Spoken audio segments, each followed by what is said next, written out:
858 žáků navštěvuje v letošním školním roce Tachovskou základní uměleckou školu. Počty jsou srovnatelné se stavem v předchozích letech. Nejpočetnější stále zůstává hudební obor, do kterého dochází víc jak polovina všech dětí. Protože to není jenom individuální výuka, ale i hromadná výuka, včetně Tachovského dětského sboru. Kromě tohoto oboru nabízí škola vzdělávání ještě ve výtvarném, tanečním a literárně dramatickém. V tomto směru je vše takzvaně při starém. Jednu zcela zásadní změnu i přesto zařízení letos má. Nejpodstatnější změna je určitě v tom, že jsme začali vzdělávat žáky podle vlastního školního vzdělávacího programu. To se letos týká všech žáků, kteří navštěvují přípravné vzdělávání a kteří navštěvují první ročníky. Zmíněný školní vzdělávací program je v podstatě souhrnem učebních plánů pro všechna studijní zaměření, která škola má.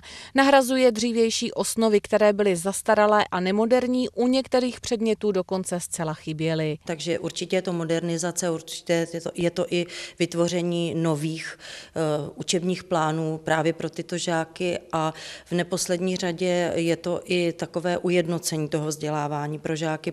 Příprava nových osnov pro základní umělecké školy začala už v roce 2006. Nejdřív vznikal takzvaný rámcový vzdělávací program. Tachovská škola patřila mezi 40 pilotních zařízení, jejichž zaměstnanci a vedení se na tvorbě přímo podíleli. Na základě vzniknutého rámcového vzdělávacího programu si potom školy začaly připravovat vlastní školní vzdělávací programy.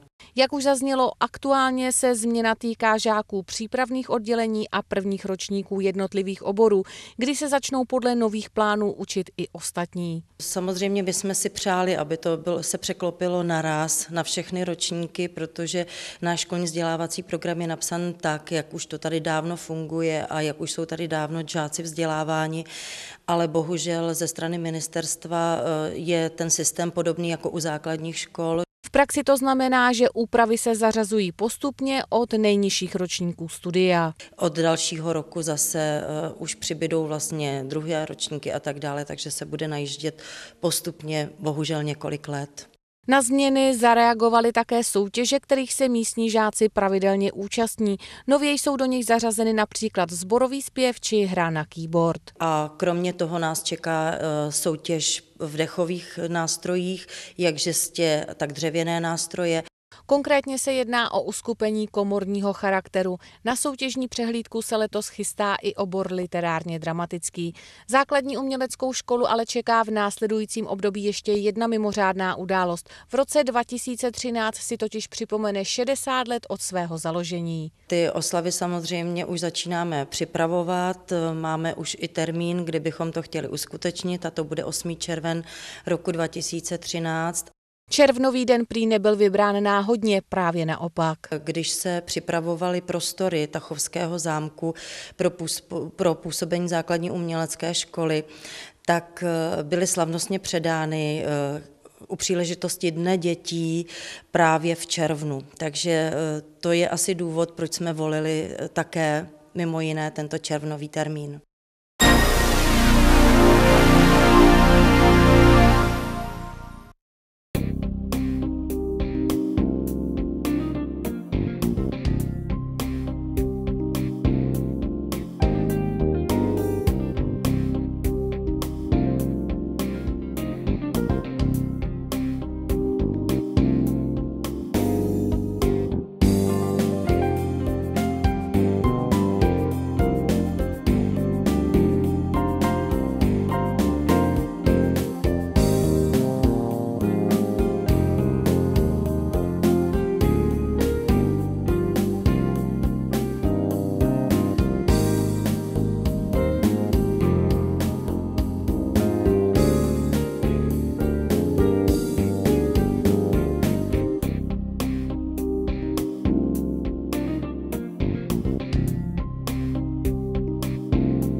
Na další ze svých vystoupení pozval v sobotu 16. března všechny své příznivce Tachovský dětský sbor.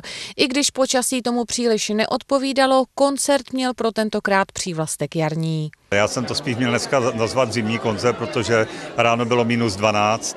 Kdo pak to tušil, když jsme vlastně před 10 dny pomalu chodili v košilích, že jo? Jara si tak početné publikum mohlo užít alespoň prostřednictvím písniček. Na pódiu se v průběhu sobotního podvečera představila všechna oddělení sboru. Lidem postupně zaspívali Cvrčci, Plamínek, Sluníčko a samozřejmě hlavní sbor. Koupil jsem si kozu od jednoho ševce, sakramenská koza, ona dojít nechce. Čí je to děvče v tom červeném šátku, přineslo do mlejna 2 měřice máku. Ahojda, 2 měřice máku. Ahojda, 2 měřice máku. Celý svět na podnik nakreslím přijdou, pro ty, co kolem jdou, pro ty, co přijdou. Magnificanza sestrice, registre otoka, vulganetus alitricem, summi venerando. Vystoupením nejstarších zpěváků se ale nekončilo. Brabenčata měla totiž návštěvu, a to dětský sbor z Milevska.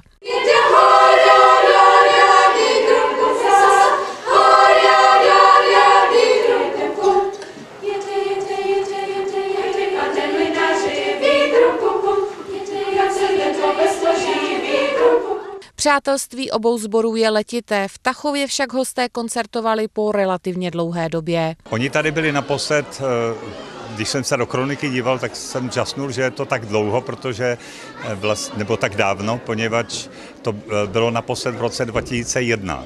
Takže ty děti, které jsou tady dneska, tak vlastně v Tachově jsou poprvé. Milevští u nás strávili celý víkend. Konkrétně pro Janu Válovou, sbormistryni našich Cvrčků a Plamínků, to byla doslova srdeční záležitost. Je to tak, protože z Milevska pocházím, ve sboru jsem 15 let zpívala a samozřejmě pod paní Maršálkovou, to je můj životní vzor, byla to vlastně moje paní učitelka. Anděla Maršálková vedla Milevské celých 40 let. Od loňska působí u sboru jako klavíristka, sbormistrovskou štafetu od ní převzala Gabriela Molová. Ona i její svěřenci prý byli u nás moc spokojení. Já moc děkuju všem Tachovákům, že se o nás takhle dobře starají a moc se těšíme, až potom tachovští přijedou k nám v dubnu do Milevska a taky nám takhle krásně zaspívají. Další koncert Tachovského dětského sboru na domácí scéně se uskuteční za 2 měsíce, přesně v sobotu 18. května. Jeho dějištěm bude jízdárna ve Světcích. Událost to bude skutečně mimořádná. Sbor tady totiž společně s publikem oslaví své 40. narozeniny. Ale že je za vodou, za blížko studenou, nedám ti, má milá, ani jedinou. Ale že je za vodou, za blížko studenou, nedám ti, má milá, ani jedinou.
Prázdniny by pro Tachovský dechový orchestr mladých snad ani nebyly úplné bez koncertního zájezdu.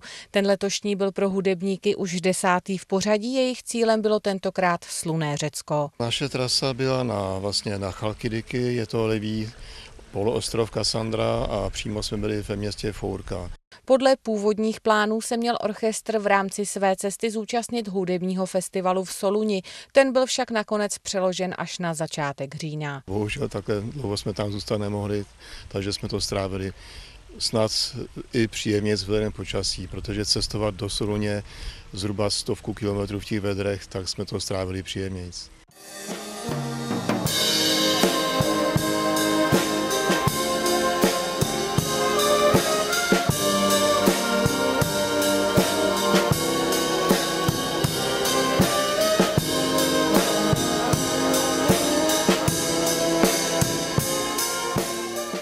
Koncertů bylo na programu celkem 5. První byl jakousi veřejnou zkouškou, konal se přímo v komplexu, kde hudebníci bydleli. Potom bylo vlastně 2krát na náměstí, jednou se hrálo na lodi a poslední 5. byl vlastně zase v tom komplexu hotelovém pro personál a pro radost pro všechny jako na závěr.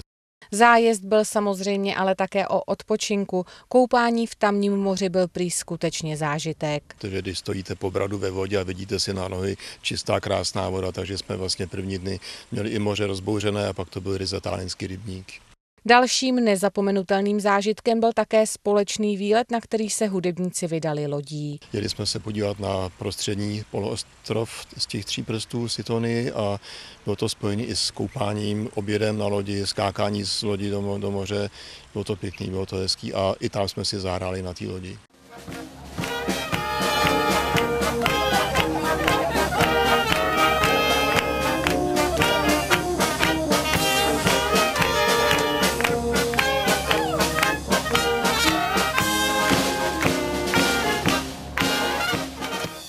Přijetí od Řeků bylo prý skutečně vřelé. Přímo v hotelu se hudebníci cítili jako doma, tedy skoro jako doma. Personál byl totiž překvapivě moravský. Takže jsme se trošku těšili i na nějaký ten jídelníček řecký, ale to jsme si museli pak zajít do města, protože nás čekalo vepřový, knedlíky, zelí a gulášek a podobné jídla. Podle Josefa Kadlece se letošní zájezd skutečně vydařil. Přežít se dalo i víc než 20hodinové cestování autobusem. Myslím si, že co do atmosféry a vůbec i jako přijetí publika a celková nálada v autobuse i mimo byla snad jedna z těch nejlepších cest. V těchto dnech už se dechový orchestr mladých připravuje na své první vystoupení v novém školním roce. 7. září zahraje na loretánských slavnostech v Boru.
Dnem s velkým D bylo pro část žáků základní umělecké školy Tachov 2. březnové pondělí. V sále Kinamže se totiž uskutečnilo okresní kolo soutěže určené pro taneční obory, které se koná jednou za 3 roky, vyhlašované ministerstvem školství.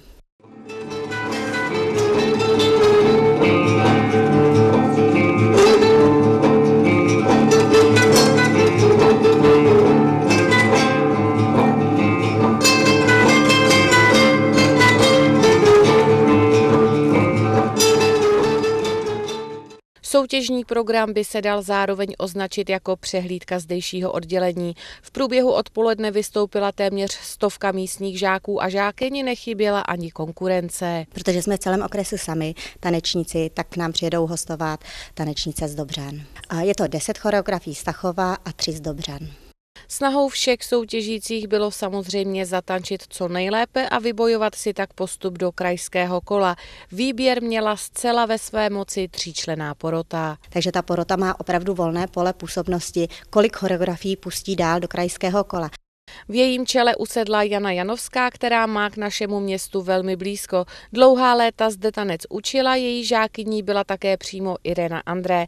Na Tachov prý vzpomíná neustále. Vzpomínám na něj pořád a ustavičně, protože se tady s paní André vidíme každou chvilku a taky si říkáme své slabosti. Já dokonce už chci rady po ní, což je normální, takže bych řekla, že Tachov může být jednička.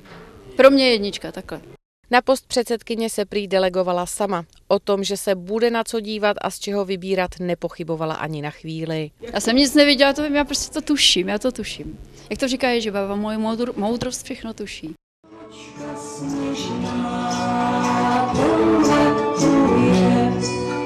Je tak něžná, tam dopluje, z jaječky uši táhne, na dlani snadno je. Zmíněné krajské kolo se uskuteční 1. dubna v Plzni. Odsud se postupuje na národní přehlídku. Nutno podotknout, že v předchozích letech se tachovským choreografiím podařilo dostat až sem. Ale je to pak už docela obtížné, protože ta konkurence už v Plzni je veliká a hlavně může postoupit poměrně málo dětí. Jsem tady dneska kvůli tomu, abych držela palce a moc bych jim přála, aby se dostali na národní přehlídku. Čeká je sice ještě krajské kolo, ale věřím, že se tam určitě nějaká naděje najde. Postup do Plzně si nakonec vytančilo 6 choreografií z Tachova a 2 dobřanské. Svá okresní kola už mají v této chvíli za sebou ale i další obory základní umělecké školy. Tak pokaždé se to týká samozřejmě někoho jiného. Letos jsou to dechové nástroje, jak dřevěné, žesťové, je to sólový a komorní zpěv, samozřejmě taneční obor má své soutěže a bicí nástroje.